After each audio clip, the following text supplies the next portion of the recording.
Bonjour à tous, bienvenue sur Nyon Région Télévision pour un nouveau débat politique. Va-t-on enfin construire un foyer pour requérants d'asile à Nyon? C'est la question à laquelle les habitants devront répondre ces prochains mois. Lundi soir, en effet, le conseil communal a choisi d'inviter le peuple à trancher cet épineux dossier. Alors, pour rappel de ce dossier, le projet prévoit un foyer pour 180 requérants d'asile qui seront majoritairement en famille, une mise à disposition du terrain à l'EVAM durant 50 ans pour une rente annuelle de 28 500 francs. L'EVAM à Nyon, on en parle ce soir avec nos 4 invités. Éric Durst, bonsoir, vous êtes directeur de l'EVAM. Bonsoir.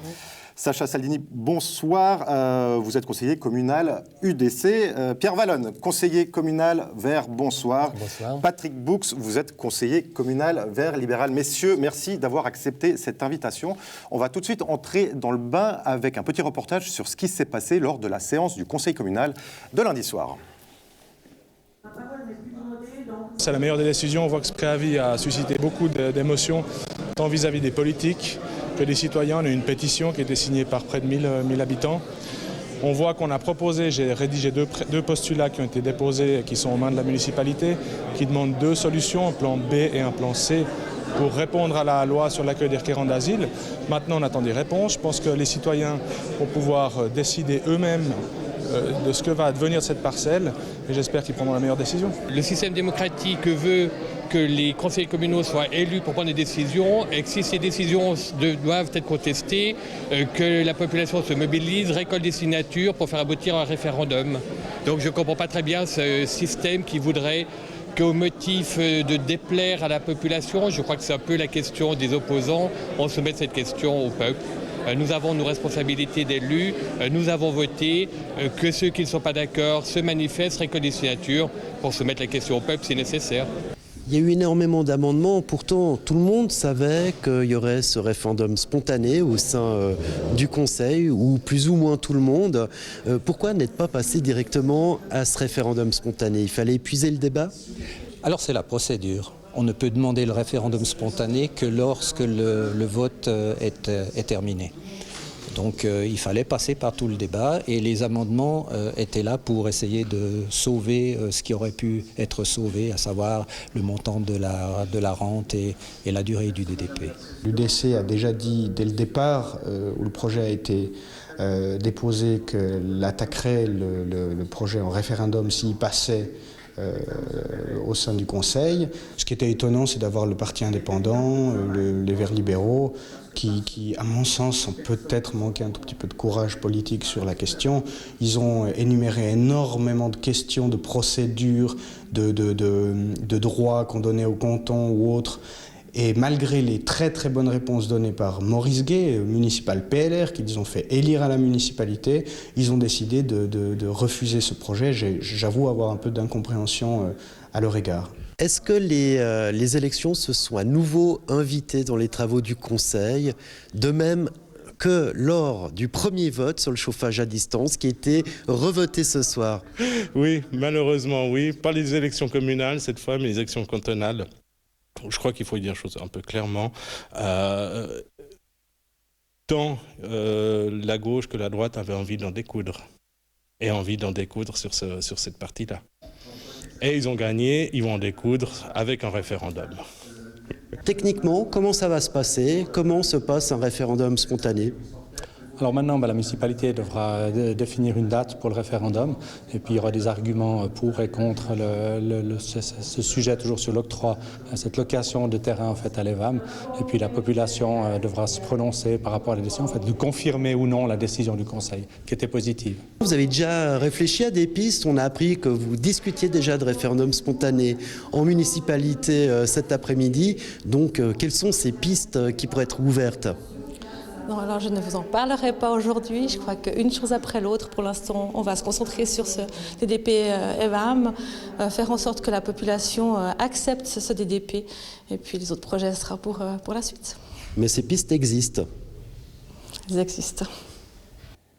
Eh bien, commençons justement ce débat avec ce qui s'est passé lundi soir. Donc, par 45 voix contre 43, le Conseil communal a validé ce préavis. Dans la foulée, ce même Conseil communal a voté un référendum. Alors, Patrick Bourx, on vous entend dans ce reportage dire, confirmer ou affirmer tout du moins que la gauche et la droite ont envie d'en découdre et qu'ils se sont saisis de ce dossier prétextuel ou non. Oui, tout à fait. Merci de l'invitation, tout d'abord. Merci à vous, Patrick. On sent que derrière aussi ce dossier, on a quand même l'échéance des élections cantonales qui est là, malheureusement, et qui a tendance peut-être à pourrir un petit peu ce dossier-là. Moi, ce que j'ai essayé de défendre au Conseil communal, c'est la possibilité d'une troisième voie. On est tous d'accord, on doit accueillir à Nyon 200 requérants. Je crois que personne ne remet ça en doute. La possibilité, là, on a un projet où on nous propose un centre en foyer avec 108 tentes.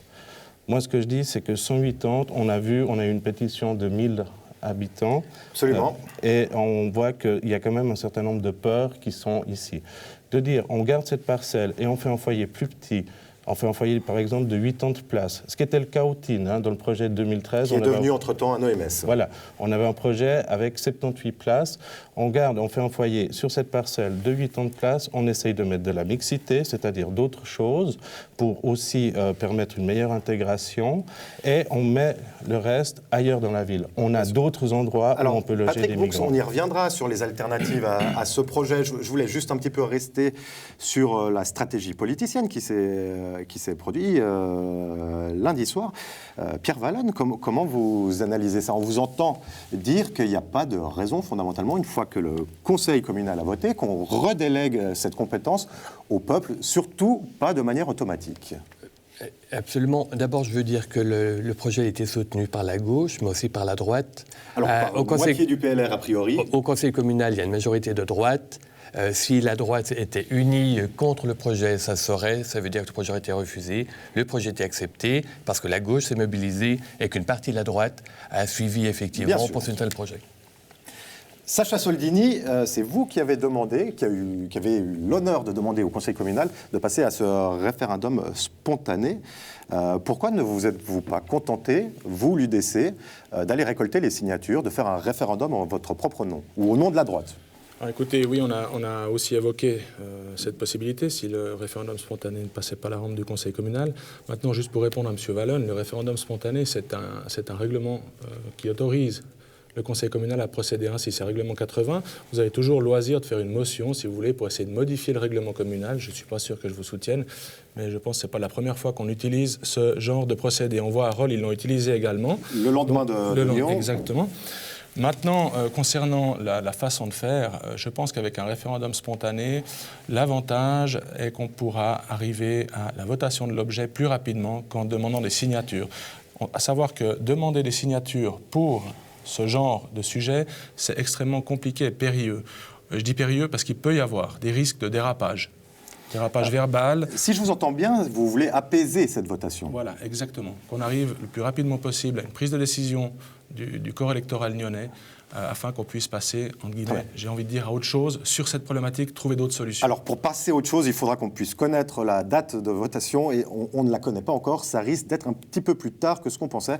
On en reparlera un petit peu plus tard dans l'émission. Éric Durs, avant qu'on arrive sur les sujets techniques de cette construction, comment avez-vous observé cette votation de lundi soir au Conseil communal de Nyon? Alors, je prends note et je salue la décision du Conseil communal. C'est clair qu'en tant que directeur de l'établissement vaudois d'accueil des migrants, je peux être que satisfait de l'issue de ce vote. Vous n'avez pas peur de cette machine à dire non? Constater que le Conseil communal dit oui à ce projet, je pense que c'est un premier pas. Maintenant, il y aura donc un référendum. Ça ouvre effectivement encore davantage le débat. Et j'ai toujours déjà ici eu l'occasion de dire que je saluais le fait qu'il y ait débat sur ce sujet, parce que je pense qu'on sait tous que c'est un sujet qui peut être délicat, où il y a effectivement beaucoup de craintes qui se manifestent. À nous d'apporter les réponses à la population. C'est vraiment ce que on va faire ces prochaines semaines, en vue de la votation, apporter des réponses objectives à toutes les questions qui peuvent Alors se vous avez poser. apporté, vous m'avez dit en début d'émission que vous vouliez appeler les citoyens qui avaient des questions sur le sujet à vous écrire ou à aller chercher de l'information. Donc je crois que le message est passé. On en reparlera tout de suite. On en reparlera en fin d'émission de comment vous allez aborder cette campagne. On l'a dit, 180 requérants issus ou qui viendraient avec ou en famille. 50 ans de location du terrain, 28 000 francs de rente annuelle.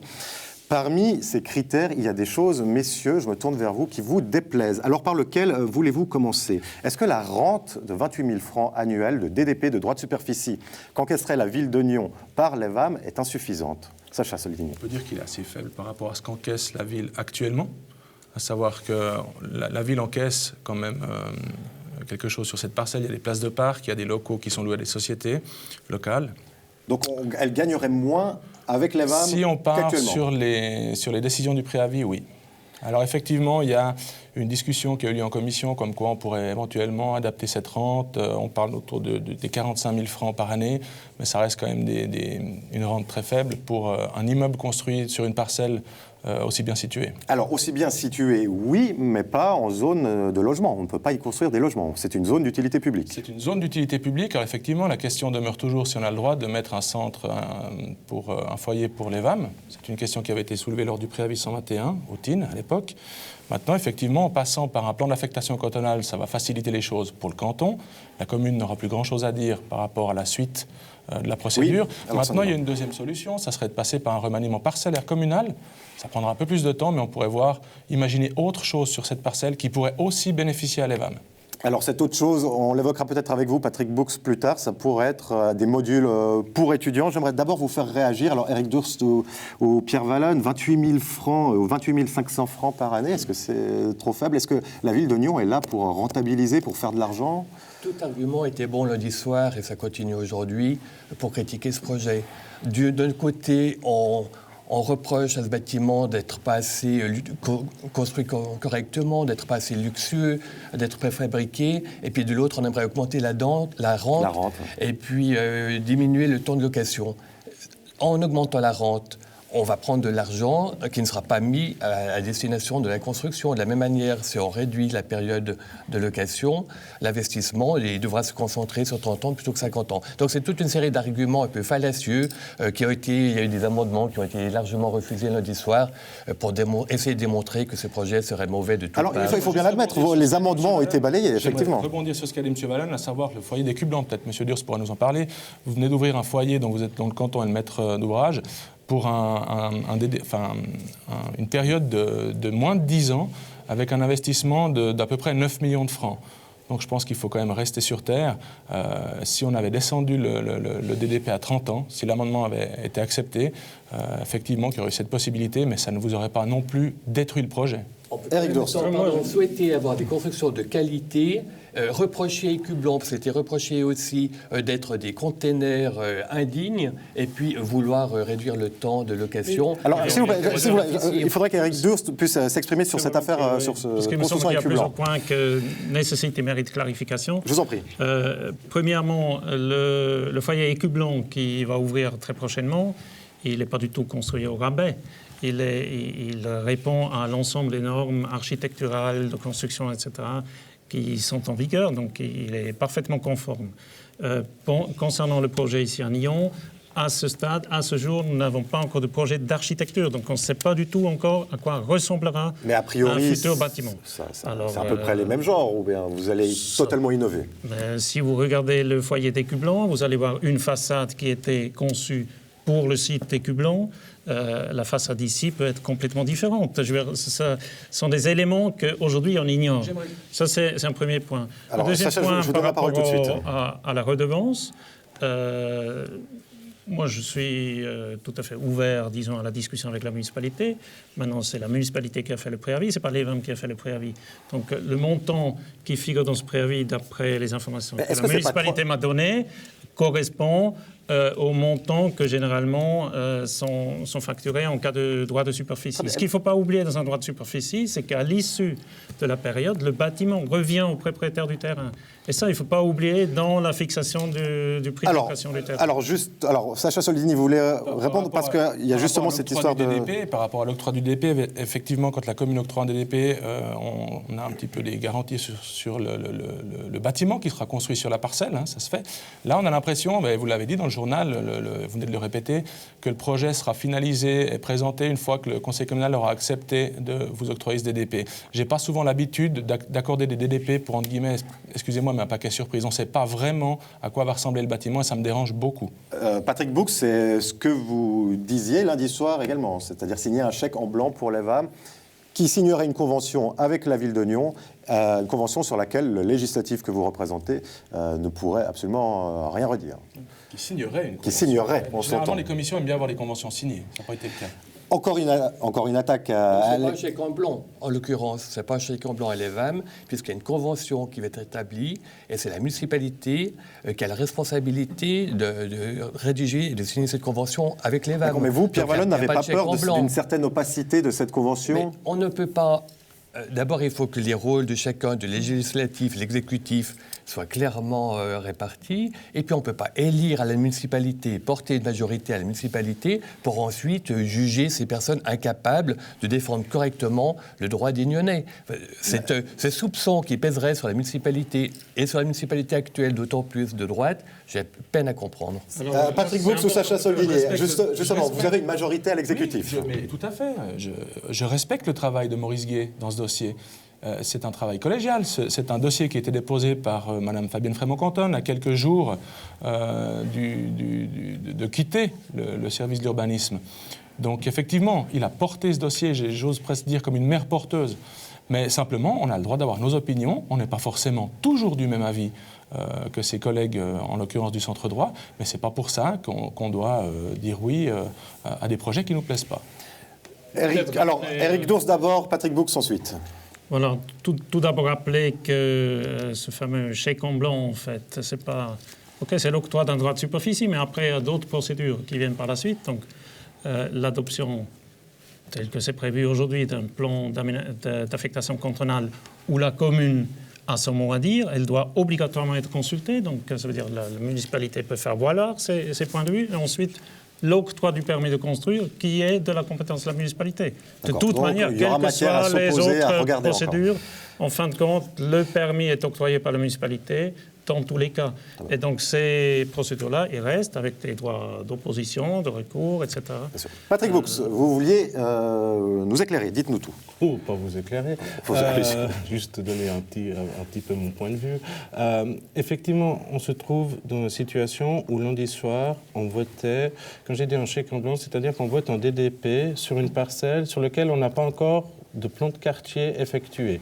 Donc là, on ne va pas faire un plan de quartier, on va faire un plan d'affectation cantonale. Je ne vais pas être trop technique. Juste savoir que d'habitude, quand on fait un plan de quartier, le conseil communal vote le plan de quartier, c'est-à-dire approuve le plan de quartier. Ça, c'est la procédure normale. Ça, c'est la procédure normale. Dans un plan cantonal, ce n'est pas le cas. C'est-à-dire que le conseil communal ne va plus voter ce plan de quartier-là. La commune, la municipalité pourra dire ce qu'elle en pense. Elle a même indiqué qu'elle demanderait l'avis à la commission d'urbanisme, dont j'ai la chance de faire partie. Et cette commission n'est qu'un rôle consultatif. D'accord, mais quand Pierre Vallone dit qu'il faut arrêter avec cette suspicion, on a élu des gens à l'exécutif, il faut leur faire confiance maintenant. Il faut dire aussi que la ville se bâtit aujourd'hui pas systématiquement à travers des plans de quartier. Il y a toutes sortes de zones, les zones urbaines entre autres, où l'on peut construire et où le conseil n'a pas forcément à valider un plan de quartier en préalable.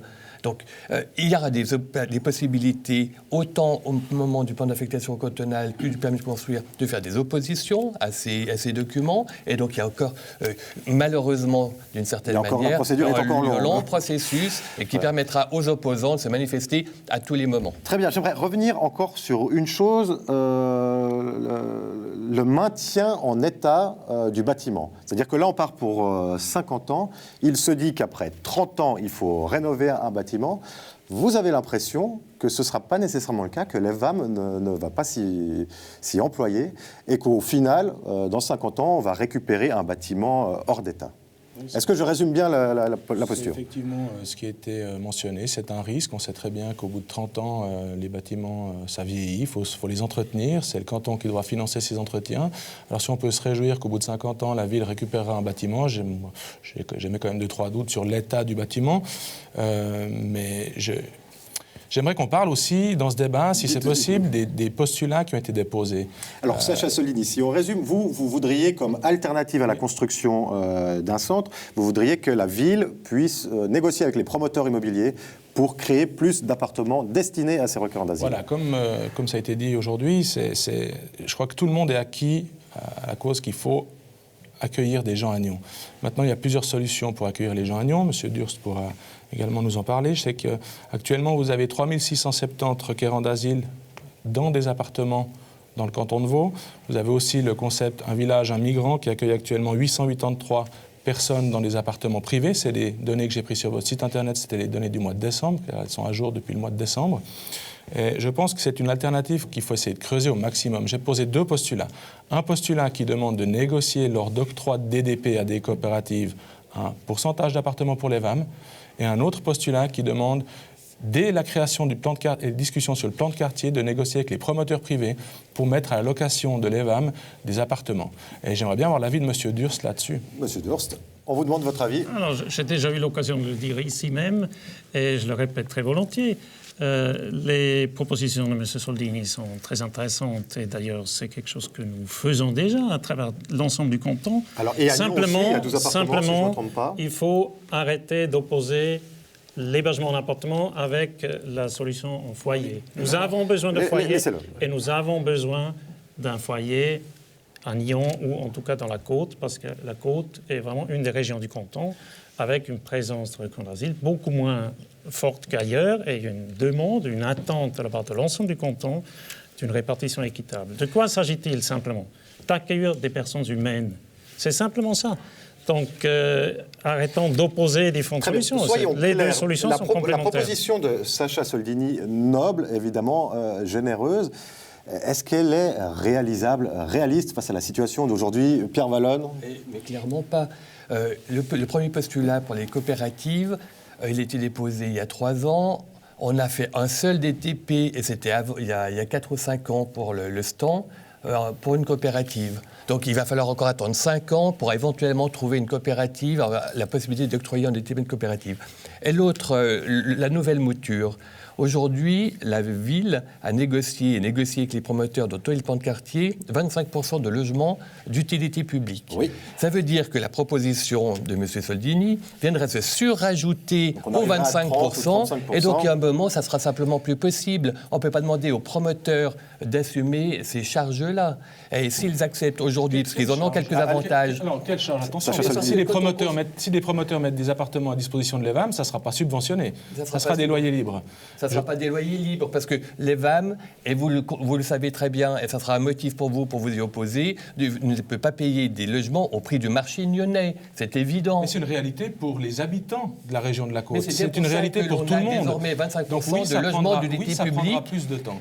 Je crois que la notion d'urgence, elle est à revoir. Je ne sais pas, peut-être M. Durst pourra aussi prendre la parole là-dessus.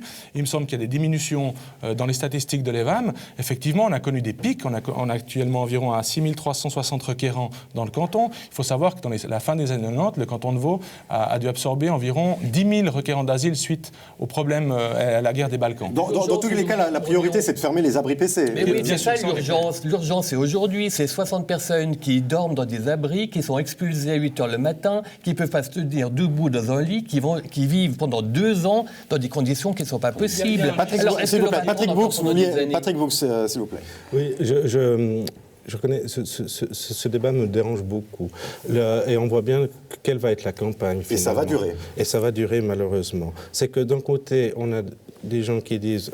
On veut un foyer et puis on peut pas. Enfin, c'est très difficile de mettre un appartement. Ce sur quoi je suis assez d'accord. Et puis d'autre côté, on a une partie qui va dire on veut pas de foyer, on veut que des appartements. Moi, ce que je prône, c'est une solution un peu alternative, qui est de dire oui à un foyer parce que l'EVAM a besoin de logements collectifs. Ça c'est pas remis en question, en tout cas pas de ma part. Mais ce foyer tel qu'il était présenté, ce projet tel qu'il était présenté, j'ai voté non. mais j'avoue que ça a été un nom difficile à sortir. Parce qu'effectivement, c'est un sujet difficile. Moi, comme j'ai dit, 180, je trouve que c'est trop. On a eu cette pétition, on voit bien que les gens se disent « mais 180 personnes, ça va être compliqué ». Si je me permets juste, je viens de Valorbe, j'ai vu ce que l'arrivée d'un centre peut faire sur une population. Et c'est dangereux. Je ne dis pas qu'il y a plus de problèmes, etc., mais c'est un sentiment, c'est le sentiment de peur, c'est le sentiment d'insécurité et qui nourrit la population et qui n'est pas bon. Donc de faire un foyer sur cette parcelle, mais à 80, moi je n'ai pas de souci avec ça. Le problème, c'est que dans l'acte notarié qui nous a été présenté, on ne nous dit pas combien on va en mettre. Et on parle de 180. Est-ce que je comprends pas... Ça a été relativement clair depuis le début sur le chiffre. Oui, mais ce que je ne comprends pas, c'est qu'en 2013, on nous présente un foyer avec 80, et en 2016, 180. Pourquoi est-ce qu'on ne peut pas rester sur le chiffre de 80 et de les mettre le reste de sol ailleurs? Eric Durst, vous répondez, et puis après on va évoquer très très rapidement ce qui va se passer ces prochains mois de campagne avant de conclure. Alors effectivement, le chiffre de 180, il résulte des analyses et des études qui ont été faites par rapport à la parcelle que la municipalité nous a présentée. Et par rapport à ça, nos ingénieurs et architectes, ils ont estimé le volume maximal possible à construire. Et c'est de ça que ce chiffre de 180 est sorti. Donc, si vous voulez, c'est une enveloppe maximale possible. Alors, on va rester un petit peu sur cette parcelle-là, c'est pas la même que celle d'Étine, donc ce qui explique des différences. On est d'accord, mais juste sur celle d'Étine, on va créer un projet de MS qui a à peu près 3000 mètres carrés de surface brute de plancher. Donc, on aurait pu aussi mettre 3000 mètres carrés de surface brute de plancher pour les 20. Écoutez, voilà, messieurs, je vous interromps parce que c'est comme ça, le temps passe, ça fait déjà une bonne vingtaine de minutes qu'on parle. Juste une dernière chose, on ne sait pas encore la date de ce scrutin. On a pensé dans un premier temps que ce serait le 21 mai, ce qui serait relativement bien pensé puisqu'il ne faudra peut-être pas trop que cette campagne perdure. Or, le 21 mai, c'est la date du deuxième tour du scrutin. Au Conseil d'État, il est possible que ça ne fonctionne pas. Il est possible que ce scrutin, que cette votation ait lieu après l'été. Est-ce que, j'aimerais juste vous demander ceci, parce que je n'ai pas le temps de vous demander qui ira combattre avec qui ira battre le pavé avec qui. Est-ce que voter en septembre, c'est pas un petit peu long pour un dossier pareil, pour un dossier émotionnel? Pierre Wallon. On ne maîtrise pas ce calendrier-là. Donc si le Conseil d'État refuse que ce référendum soit voté au même temps que les élections cantonales, je ne vois pas de Mais vous n'avez pas l'impression que 9 mois, parce que ce dossier est sur la table publique, 9 mois de campagne, ça risque d'être très long pour un tel dossier. Moi, j'étais d'avis que si référendum il devait y avoir, il fallait commencer par récolter des signatures. Ce n'est pas le chemin qui a été choisi. Et si le calendrier est celui-ci, et on ne le maîtrise pas, je ne vois pas de quelle manière on pourrait le modifier. Effectivement, Sacha Soldini, c'est long, 9 mois. Pour ma part, j'aurais souhaité que ça aille plus vite, effectivement. J'espère que la campagne sera extrêmement digne de la part des deux parties, respectueuse, bien sûr. Tout le monde s'y engage, évidemment. Ça, c'est sûr, c'est vraiment un point extrêmement important. Maintenant, voter ça le plus vite possible, ça aurait permis de passer à autre chose, parce qu'on sait très bien que si ce projet passe, eh bien, effectivement, les postulats que j'ai déposés passent presque à la poubelle, parce qu'on aura, vous savez, comme on dit, quand la gamme elle est pleine, on ne va plus à la chasse. Donc, on a besoin de trouver des solutions. Si on doit encore attendre, je pense que le Conseil d'État avait déjà évoqué l'urgence. Oui. Donc, c'est étonnant Notons effectivement qu'en cas de refus par le peuple de ce projet de l'EVAM au centre-ville de Nyon, la municipalité planchera sur un autre projet. Mais effectivement, c'est des délais, ça repousse encore de très longtemps. Ouais, comme l'a dit Mme Schmutz, apparemment quelque chose existe, mais ils n'en parlent pas pour l'instant. On n'en parlera pas ce soir non plus. Eric Durst, merci beaucoup d'être venu. On vous réinvitera parce que... Allez-y. Si vous avez des questions, donc, vous voulez des informations, evam.ch, l'équipe d'Eric Durst vous répondra. On en reste là pour aujourd'hui. Vous l'avez donc compris, c'est une campagne qui s'annonce longue, passionnée, passionnelle. On la suivra, évidemment, certainement avec vous, messieurs. Merci encore une fois d'avoir accepté cette invitation. Bonne semaine à tous. Ciao. Merci.